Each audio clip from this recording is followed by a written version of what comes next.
Aujourd'hui, je vous propose de faire une pochette multi-usage qui est assez grande.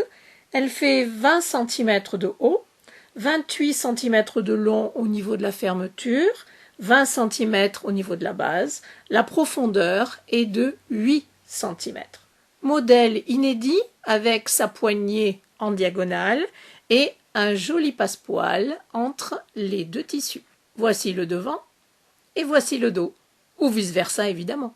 La poignée est faite avec les deux tissus. Ses extrémités sont cousues au panneau de la pochette, qui est entièrement doublée, moitiné, sans aucune couture apparente à l'intérieur. Découpez les pièces qui formeront le corps de la pochette, 2 pour la base, 2 pour le haut. Les gros plans sur les gabarits sont à la fin du tuto. Si vous voulez mettre un passepoil, ce qui est optionnel, faufilez-le à la base à 2 mm du bord supérieur, longueur de point 4. Attention, le passepoil utilisé ici est étroit, il fait 1 cm de large. Placez les deux tissus endroit contre endroit, alignez les bords supérieurs, mettez des pinces. Vous ferez ensuite une piqûre à 5 ou 6 mm du bord, tout le long, longueur de point 2. Dépliez ce que vous venez de coudre, le passepoil ressemble à ça. Ensuite, vous ferez une surpiqûre à 5 mm du bord, longueur de point 3. Utilisez un décoté fini comme gabarit pour découper 2 morceaux de doublure et 2 morceaux de thermocollant, ici de la Vliseline H630, découpé légèrement plus petit, que vous collerez au dos du tissu principal. Passons à la poignée.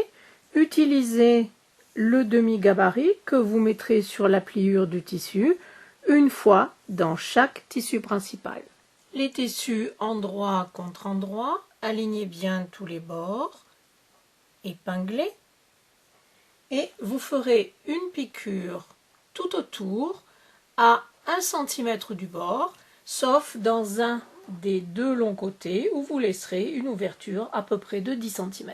Crantez les arrondis et retournez sur l'endroit par l'ouverture. Faites bien ressortir les coutures, donnez un coup de fer. Faites maintenant une surpiqûre tout autour à 5 mm du bord, longueur de point 3.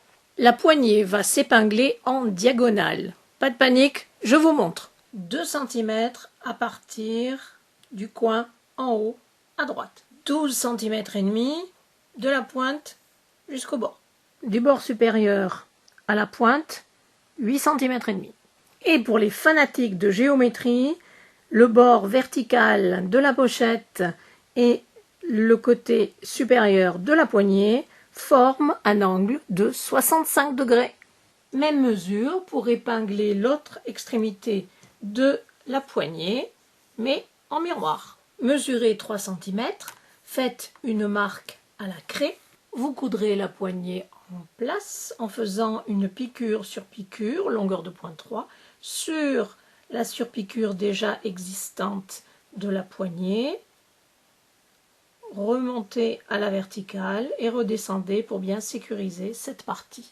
Je vous conseille de marquer le milieu de toutes les pièces, enrouler sur lui-même le panneau que vous n'allez pas coudre. La fermeture à glissière fait 33 cm de long. Nous allons maintenant coudre la fermeture à glissière. Pour les débutantes, j'ai fait un tuto technique sur la manière de coudre la fermeture éclair. Je vous donnerai le lien dans la boîte de description en dessous de la vidéo. Comme vous le voyez, je travaille pour vous à l'envers, pour moi à l'endroit. Placez la fermeture à glissière endroit contre endroit. Alignez les encoches et le bord supérieur. Prenez une partie de doublure endroit contre endroit. Encore une fois, on aligne encoche et bord. On met des pinces et on fait une piqûre en utilisant le pied de biche spécial fermeture à glissière à 1 cm du bord tout le long. Ouvrez ce que vous venez de coudre. Vous avez remarqué que j'ai mis le curseur du côté de la poignée. Je reviens à l'endroit. Prenez l'autre panneau. Ouvrez-le, l'endroit est vers vous. Ouvrez ce que vous venez de coudre, levez par la fermeture à glissière et vous allez placer endroit contre endroit. Alignez le bord supérieur et l'encoche. Prenez l'autre partie de la doublure, placez-la endroit contre endroit, alignez encoche et bord correctement, mettez des pinces et refaites la piqûre tout le long. On ouvre ce que l'on vient de coudre pour mettre d'un côté un morceau de doublure et un morceau de tissu extérieur.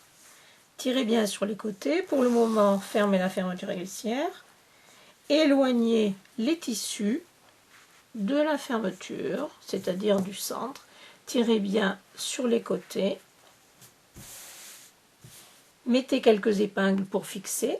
Ensuite, vous ferez de chaque côté, à 5 mm du bord, une surpiqûre décorative mais utile puisqu'elle tiendra les tissus ensemble d'un côté et de l'autre. Épinglez la poignée vers le centre. Ouvrez la fermeture à glissière sur les 3/4 de sa longueur.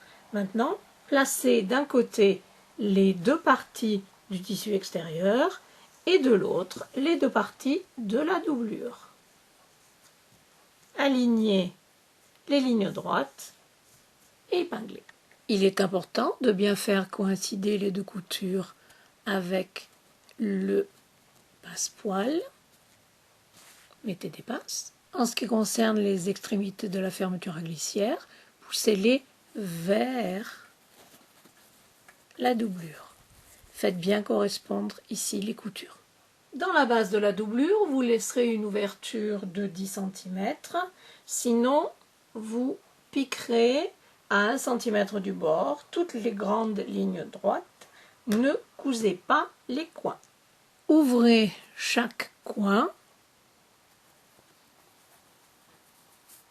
Écrasez-le.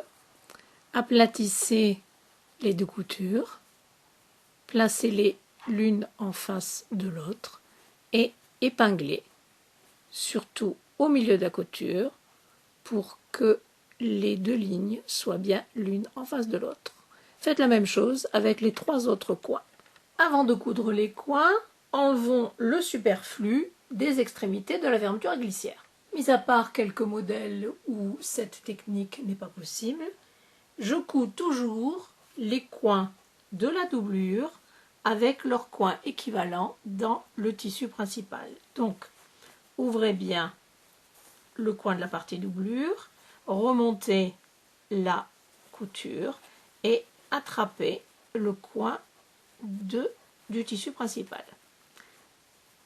Maintenant, vous allez superposer ces deux coins, fixez-les, mettez des pinces ou des épingles et faites une piqûre à 1 cm du bord, longueur de pointe 2,5.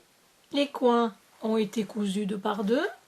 Nous en sommes à l'étape ballon de rugby ou presque. Retournez sur la partie doublure, l'ouverture est ici et maintenant vous allez retourner la pochette sur l'endroit par cette ouverture. Tirez des deux côtés, les bords se rapprochent naturellement, placez quelques épingles. Je ferme toujours les ouvertures en faisant un point à la main qui s'appelle le point d'échelle. J'ai fait un tuto technique sur ce sujet, le lien sera dans la boîte de description en dessous de cette vidéo. Et voilà le résultat, une jolie couture, nette et surtout bien plate. Repoussez la doublure à l'intérieur de la pochette et faites bien ressortir tous les coins. Et si vous avez bien suivi mes conseils, le passepoil est aligné correctement et la pochette aura des coins parfaits. Cette pochette est maintenant terminée, j'espère que cette vidéo et ce modèle vous ont plu et je vous dis à bientôt. Au revoir. Pour la base, hauteur 12 cm, longueur 30 cm, dans les coins inférieurs, vous découperez un carré de 4 cm. Gabarit pour le tissu imprimé, 14 cm de haut, 30 cm de long. Le demi-gabarit pour la poignée, Il est à mettre sur le pli ici à gauche, longueur 21 cm sur 5 cm de large. En ce qui concerne les mesures de la doublure, écoutez ce que je dis dans le tuto. Je n'ai pas mis de poche à l'intérieur, il est évident que vous pouvez en mettre autant que vous voulez.